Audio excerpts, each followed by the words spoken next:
కలెక్టర్లతో సీఎం రేవంత్ రెడ్డి సమావేశం. రైతు భరోసా, కొత్త రేషన్ కార్డులు, ఇందిరమ్మ ఇళ్లపై దిశానిర్దేశం.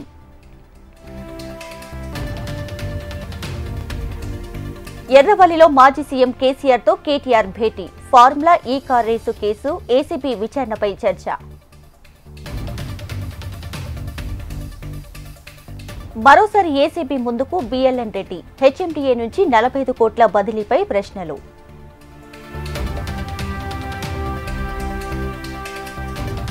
తెలంగాణలో 3 ఎమ్మెల్సీ స్థానాలకు బీజేపీ అభ్యర్థులు ఖరారు. టీచర్ ఎమ్మెల్సీ అభ్యర్థిగా మల్కా కొమరయ్య.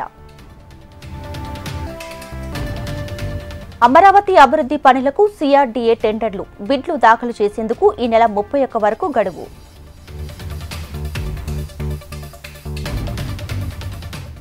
టికెట్ రేట్లు పెంచబోమని ఇప్పుడు మాట తప్పారు.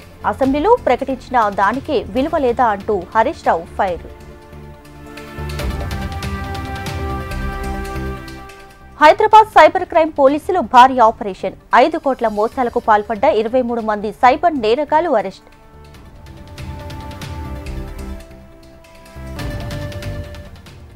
రాత్రి వేళలో ఎల్ఆర్ఎస్ లేకుండానే 99 రిజిస్ట్రేషన్లు. వైరస్ సబ్ రిజిస్టర్పై మంత్రి పొంగిలేటి సీరియస్.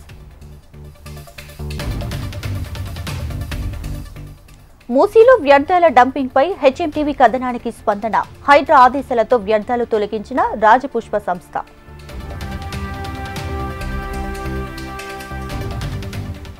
మణికొండలో హైడ్రా కూల్చివేతలు. డెక్నంపూర్లోని లేక్ వ్యూ విల్లాస్లో ఆక్రమణలు.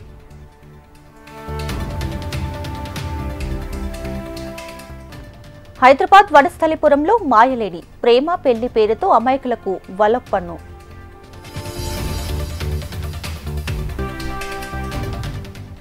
విశాఖ జిల్లాలో పందెం రాయులు అరెస్ట్. రామవరంలో కోడి పందెల స్థావరాలపై పోలీసుల దాడులు.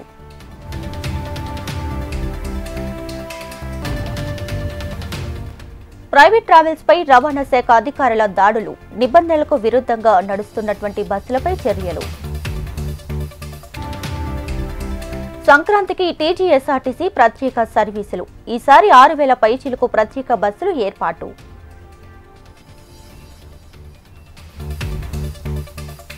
ఢిల్లీలో అరవింద్ కేజ్రీవాల్ ఇంటి దగ్గర బీజేపీ భారీ ప్రదర్శన. పూర్వాంచల్ సంబంధ్ మార్చ్ పేరుతో ర్యాలీ.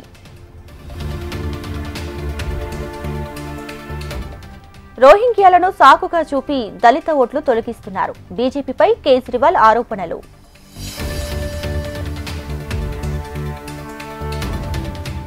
అమెరికాలో కెనడా విలీనమయ్యే ప్రసక్తి లేదు. ట్రంప్పై కెనడా ప్రధాని ట్రూడో హాట్ కామెంట్స్.